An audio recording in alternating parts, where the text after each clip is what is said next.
insuffisance ovarienne et FIV, 3 stratégies à mettre en place. Dans ces 3 stratégies, nous parlerons de comment préparer son terrain, de connaître son profil et de tips pour optimiser les protocoles de PMA. Bonjour, je suis Virginie Terrier et je suis la cofondatrice de Fertiline. Bonjour, je suis Adva Grundmann et je suis la cofondatrice de Fertiline. Si vous aimez nos contenus, n'hésitez pas à liker, partager, commenter et vous abonner à notre chaîne. Si vous avez des questions sur nos solutions ou de quelle manière nous pouvons vous aider, n'hésitez pas à réserver un bilan de situation avec l'une de nos collaboratrices. Le premier élément pour préparer une FIV quand on est dans une situation d'insuffisance ovarienne, c'est vraiment de préparer son terrain. Alors quand je parle de terrain, je parle de quoi? Je parle en réalité de mode de vie, c'est-à-dire quel est notre niveau de stress, quelles sont nos attitudes par rapport au sommeil, quel est notre niveau d'activité physique, quel est l'état de nos ressources aussi, puisque l'insuffisance ovarienne, comme son nom l'indique, est un épuisement, une insuffisance, un ralentissement du fonctionnement de l'ovaire. Et souvent, ce ralentissement n'est pas focalisé sur le fonctionnement de l'ovaire. On a parfois un ralentissement de plein de fonctions. C'est ce qu'on repère, par exemple, dans nos questionnaires. On voit, quand les questionnaires sont remplis, qu'on va avoir un ralentissement, parfois, des fonctions de détoxication. On va avoir un ralentissement des systèmes qui sont liés au dynamisme, avec, par exemple, des personnes qui sont fatiguées, qui dorment moins bien. Et en fait, on peut avoir plusieurs systèmes qui sont comme ça au ralenti. Et donc, dans ce cas, il va falloir trouver quel est le système qui occupe toute l'énergie ou pourquoi les systèmes ont ralenti ainsi et redonner un maximum de ressources au corps pour que le fonctionnement ovarien puisse se redynamiser. Puisqu'en réalité, si un fonctionnement ovarien ralentit, c'est que votre système hormonal manque de ressources. Et il faut comprendre que les ressources du système hormonal sont bien évidemment les hormones reproductives, notamment les oestrogènes, la progestérone, la testostérone, la DHEA, et que ces hormones ont exactement les mêmes précurseurs, par exemple, que les hormones de stress. Ainsi, si pendant des années vous êtes soumis à un stress chronique et que vous avez un épuisement des hormones de stress ou une hyperactivité des hormones de stress, vous risquez également d'affaiblir votre contexte ovarien. Raison pour laquelle la première attitude est de préparer son terrain. Pour préparer son terrain, il faut repérer les facteurs de dysfonctionnement, c'est-à-dire repérer les zones sur lesquelles on peut avoir des carences. Les systèmes hormonaux sont très boostés par la consommation de graisse par exemple et par certaines vitamines qui sont des vitamines liposolubles. Parfois ça peut être intéressant d'aller dynamiser un système, d'aller lui rendre en fait un petit peu son souffle avec des complémentations très spécifiques ou des attitudes très spécifiques, mais cela dépend aussi par exemple du poids de la personne ou du profil hormonal général de la personne.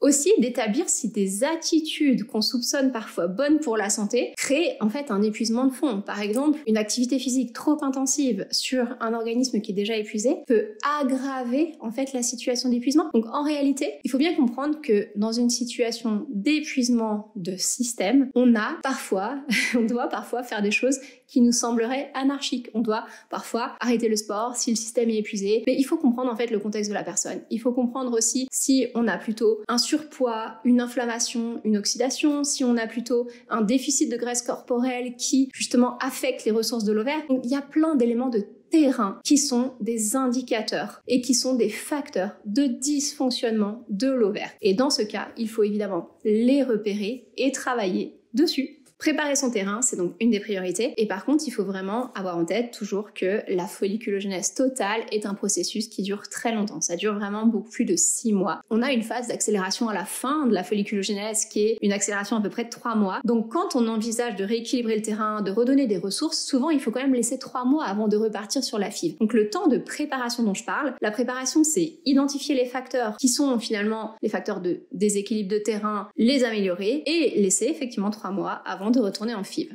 Et c'est vrai que sur une situation d'IOP, on n'a pas toujours cette attitude parce qu'on se dit il faut aller vite et cumuler les traitements. En fait, de trop cumuler les traitements peut aussi aggraver l'épuisement ovarien. Donc c'est finalement une discussion à avoir et c'est vraiment, par exemple dans le cadre de nos accompagnements, c'est des décisions qu'on prend avec vous parce que oui, parfois il faut cumuler les protocoles et c'est pertinent de le faire et parfois c'est pas du tout pertinent de le faire. Un ovaire qui a plus de ressources, on va pas lui imposer des protocoles tous les mois. Par contre, si on constate que les ressources ovariennes peuvent être quand même dynamiques et peuvent augmenter au moment où on va stimuler, ben oui, dans ce cas, on peut faire des protocoles. Mais c'est tellement variable d'une personne à une autre que c'est difficile là-dessus d'aller donner des conseils généraux. La règle, c'est plutôt si votre ovaire a tendance à ne plus répondre aux stimulations, eh ben il faut lui laisser du temps, augmenter les ressources avant de refaire une stimulation. S'il y a encore une réponse à une stimulation, on peut peut-être justement enchaîner un petit peu, mais c'est vraiment très individuel et c'est seulement souvent en connaissant très très bien votre situation qu'on peut aider en réalité à prendre ce genre de décision.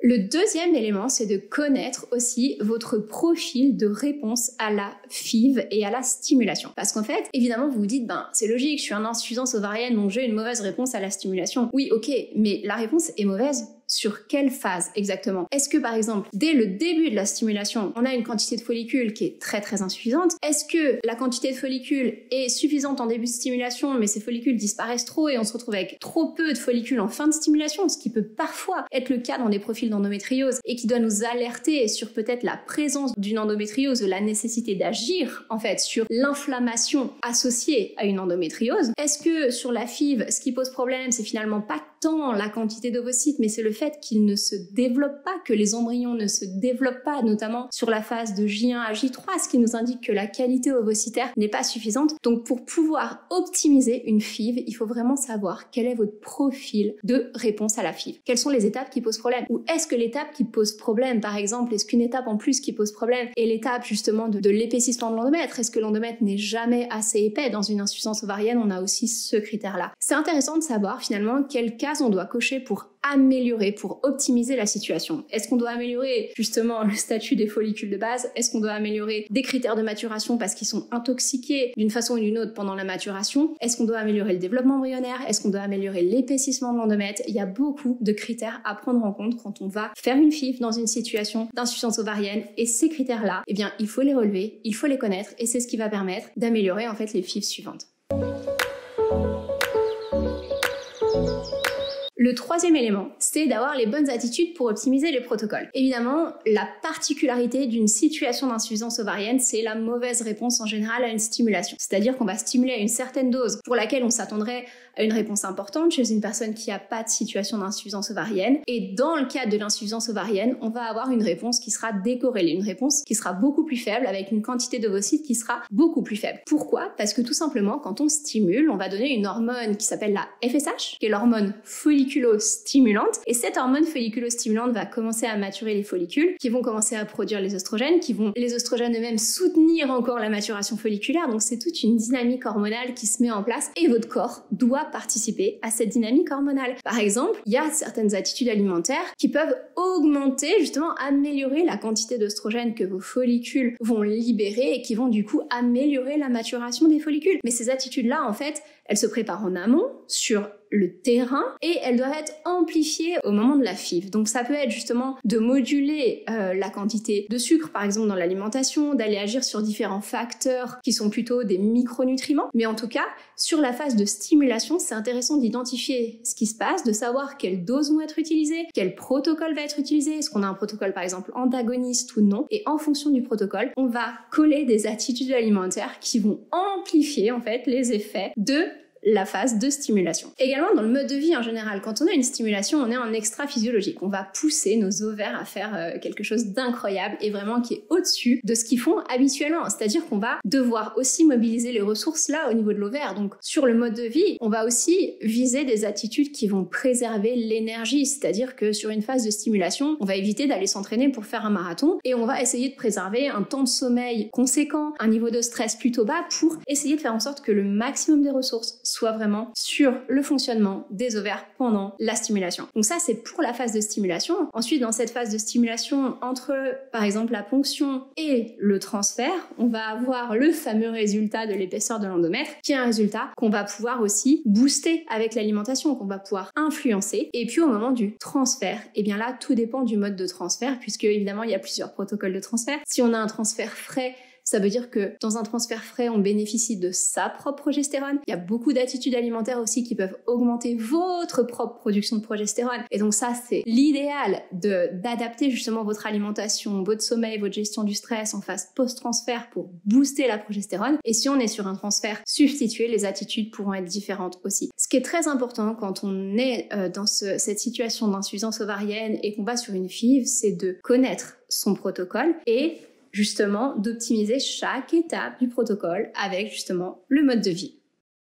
Tu nous as parlé, Virginie, de beaucoup d'attitudes pour améliorer sa situation en cas d'IOP quand on a prévu une FIV. Mais comment voir en fait si la situation s'est améliorée? On va pas redoser l'AMH, on va pas faire des comptages folliculaires tout le temps, mais est-ce qu'on a un moyen de voir que la situation est meilleure en fait? On a pas mal de moyens de voir qu'elle est meilleure. Alors effectivement, on peut redoser l'AMH, faire des comptages, mais comme tu dis, on va pas le faire tous les mois. Cependant, quand on est sur une stimulation, on va faire ça, donc on peut déjà voir les résultats qu'on a sur une stimulation, sur la stimulation suivante, mais sans attendre d'en être là, ce qu'on utilise beaucoup, nous, dans nos accompagnements, c'est le contrôle des cycles de température et des indicateurs tels que la glaire cervicale, par exemple. C'est des choses qu'on va traquer, la durée des cycles, la température, les décrochages de température, la puissance des décrochages de température, la présence de glaire cervicale, la qualité de la glaire cervicale. Tous ces éléments-là sont de vrais indicateurs de l'équilibre hormonal et ça nous permet de nous dire ok, là en fait on a un travail ovarien qui s'améliore, donc ok go, on va en FIV parce qu'on a plus de ressources, ou au contraire c'est stable, ça se dégrade. Ça nous permet vraiment d'avoir une vision un peu instantanée de ce qui se passe au niveau des cycles et ça c'est notre meilleur indicateur. D'ailleurs, on a une vidéo sur le tracking des cycles même en PMA et on vous recommande vraiment de la regarder.